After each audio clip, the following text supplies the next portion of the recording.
Hello student, इस school में आपका स्वागत है। आज हम कक्षा 8 के सब्जेक्ट सामाजिक विज्ञान, सामाजिक एवं राजनीतिक जीवन के अध्याय फर्स्ट भारतीय संविधान और धर्मनिरपेक्षता के अभ्यास प्रश्न करेंगे।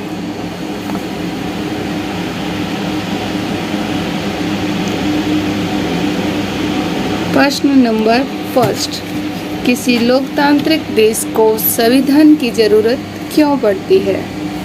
उत्तर है संविधान की जरूरत। ये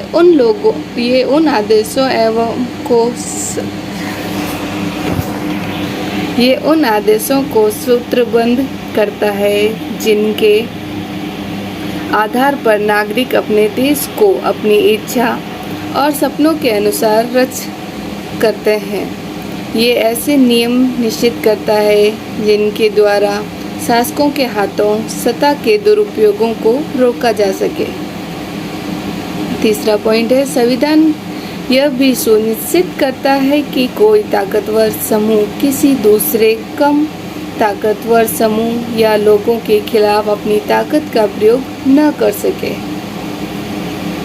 सेकंड क्वेश्चन, प्रश्न नंबर 2, नीचे दिए गए दो दस्तावेजों को हिस्सों को देखते हुए पहला कॉलम 1990 को नेपाल के संविधान का है, दूसरा कॉलम नेपाल के ताज़ा अंतरिम संविधान में से लिया गया है। नेपाल के इन दोनों संविधानों में कार्यकारी शक्ति के प्रयोग में क्या फर्क दिखाई देता है? इस बात को ध्यान में रखते हुए क्या आपको लगता है कि नेपाल को एक नए संविधान की ज़रूरत है? क्यों? आंसर होगा, नेपाल को नए संविधान की आवश्यकता इसलिए है 1990 के संविधान में कार्यकारी शक्तियों राजाओं के हाथ में केंद्रित है, जबकि 2007 के अंतरिम संविधान में सत्ता की कार्यकारी शक्तियाँ मंत्रिपरिषद के हाथों में रहेगी।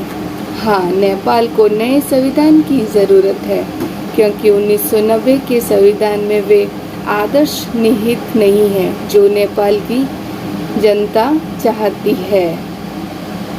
प्रश्न नंबर 3, अगर निर्वाचित प्रतिनिधियों की शक्ति पर कोई अंकुश न हो तो क्या होता है? इसका आंसर, अगर शक्ति पर कोई अंकुश न हो तो निर्वाचित प्रतिनिधि शक्तियों का दुरुपयोग कर तथा अपनी मनमानी करते हैं।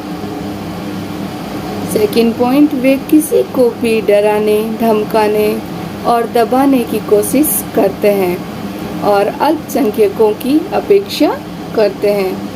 पॉइंट नंबर 3, वे अपने निर्णय जनता पर जबरदस्ती थोपते हैं जिस कारण से नागरिक अपने अधिकारों व स्वतंत्रताओं का उपयोग नहीं कर पाते।